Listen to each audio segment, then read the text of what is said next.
Alright guys, मैं दिनेश आपको स्वागत करता हूं my YouTube channel dynamic techno में। दोस्तों, आज की इस वीडियो पर मैं आपको बताऊंगा आप जब कभी भी जो कंप्यूटर में जाके माइक्रोसॉफ्ट वर्ड को यहाँ पे ओपन करते हैं तो दोस्तों यहाँ पे क्या होता है कि ऐसा कुछ लिखा हुआ आता है, जो यहाँ पे एरर होता है, ऐसा कुछ लिखा हुआ आता है, आपको देखने के लिए मिलेगा अभी। दोस्तों यहाँ पे ऐसा कुछ लिखा हुआ आता है, window can not access the specified device path और file, you may not have a appropriate permission. दोस्तों जो एरर होता है ऐसा कुछ लिखा हुआ आता है और जो वर्ड का जो प्रोग्राम होता है उसको हम ओपन नहीं कर पाते हैं या फिर जो काम होता है कर नहीं पाते हैं, तो बहुत सारा आपको दिक्कत होता है। तो दोस्तों इस प्रॉब्लम को कैसे फिक्स करना है, सारी जानकारी इस वीडियो आपको मिलने वाला है। किस तरह से आसानी से यहाँ पे जो प्रॉब्लम है फिक्स करना है तो वीडियो के साथ आप एंड तक बने रहिए और मेरे चैनल पर नए हो तो सब्सक्राइब करके बेल आइकन को प्रेस करना ना भूले।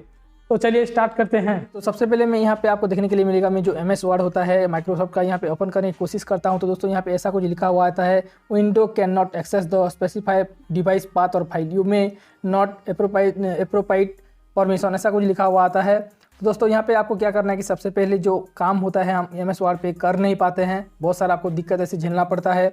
तो दोस्तों सबसे पहले आपको यहाँ पे क्या करना है कि जो विंडो का जो कीबोर्ड रहता है विंडो प्लस R को आपको क्लिक करना है। इसे क्लिक करने के बाद ऐसा कुछ डायलॉग बॉक्स खुल जाएगा आपके सामने। यहाँ पे आपको ऐसे लिखना है, आपको देखने के लिए मिल जाएगा, ठीक है। यहाँ पे लिखना है GP एडिट, ठीक है। यहाँ पे लिखने के लिए आपको मिल जाएगा gpedit.msc, ठीक है, .msc।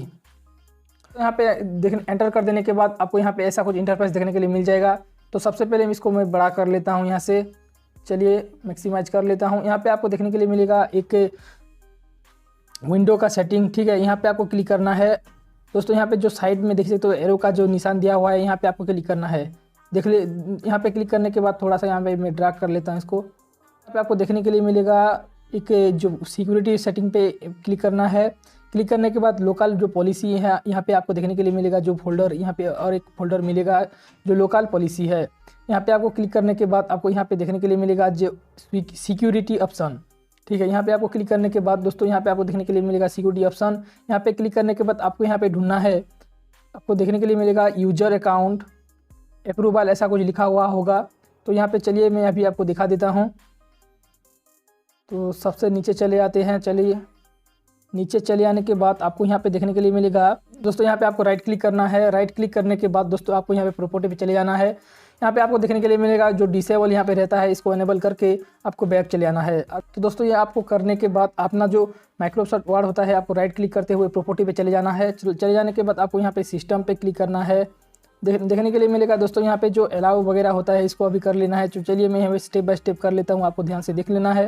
एक एडिट पे क्लिक करना है। एडिट पे क्लिक करने के बाद दोस्तों यहाँ पे आपको देखने के लिए मिलेगा एक जो यहाँ पे आपको नीचे की तरफ यहाँ पे अलाउ का एक ऑप्शन मिलेगा, यहाँ पे आपको टिक कर देना है। टिक कर देने के बाद आपको यहाँ पे क्या करना है कि जितना भी यहाँ पे जो टिक नहीं होगा उसको टिक करते हुए आपको आप यहाँ पे ओके कर देना है, ठीक है। तो चलिए मैं फटाफट कर लेता हूँ यहाँ पे।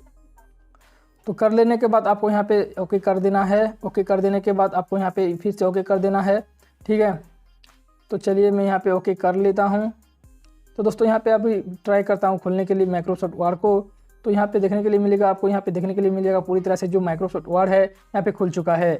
आपको यहाँ पे ये करने के बाद आपको रिस्टार्ट एक बार कर लेना है, नहीं भी हो सकता है आपका तो रिस्टार्ट कर देना है, आपको अपने आप हो जाएगा। तो दोस्तों ऐसे ही आपको स्टेप बाय स्टेप करना है, आपका भी पूरी तरह से जो एरर होता है सॉल्व हो जाएगा। तो गाइज ऐसे ही आपको स्टेप बाय स्टेप करना है, आपका भी हो जाएगा पूरी तरह से। तो गाइज उम्मीद करता हूँ ये वीडियो आपको अच्छा लगा है। अच्छा लगा तो लाइक कमेंट शेयर कीजिए और सब्सक्राइब करके बेल आइकन को प्रेस करना ना भूले। मिलता हूँ मेरे नेक्स्ट वीडियो पे, तब तक के लिए अलविदा। वीडियो पूरी देखने के लिए आपको बहुत बहुत शुक्रिया।